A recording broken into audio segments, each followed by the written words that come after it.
नमस्कार, one India Hindi में आपका स्वागत है। मैं हूँ राधिका।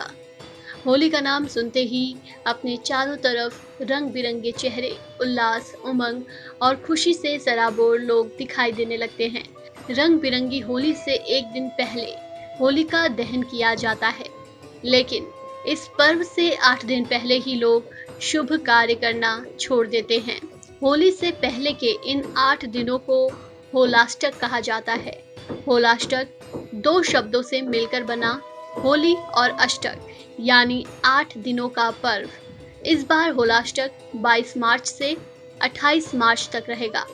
शास्त्रों में फागुन शुक्ल अष्टमी से लेकर होलिका दहन तक की अवधि को होलाष्टक कहा जाता है। इस काल का विशेष महत्व होता है। इन दिनों में शुभ कर्म करने की मनाही रहती है। विवाह, वाहन खरीद, घर खरीद, भूमि पूजन, व्यापार शुरू करना, मुंडन, इन सभी मांगलिक कार्यों को करना वर्जित माना जाता है।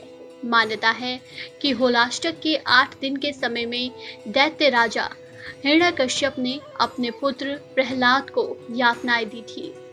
8 दिनों तक प्रताड़ित करने के बाद फागुन पूर्णिमा पर होलिका के साथ प्रहलाद को अग्नि में बैठा दिया था।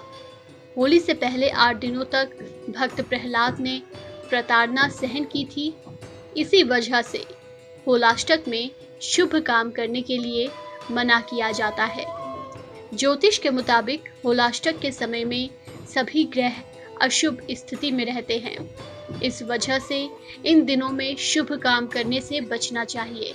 जिस तरह से खरमास के दौरान शुभ कार्य नहीं किए जाते, लेकिन पूजा पाठ और आध्यात्म के लिए ये समय अति उत्तम माना जाता है, उसी तरह से होलाष्टक के दौरान भी पूजा पाठ करने और भगवान का भजन करने से शुभ फल की प्राप्ति होती है। फागुन मास में भगवान शिव और भगवान श्री कृष्ण की पूजा विशेष फलदायी मानी जाती है। इसलिए होलाष्टक में भगवान की पूजा अर्चना करने से शुभ फल प्राप्त होते हैं। इसके अलावा हनुमान जी की पूजा अर्चना भी की जानी चाहिए। इस खबर में फिलहाल इतना ही। तमाम अपडेट्स के लिए बने रहिए वन इंडिया के साथ।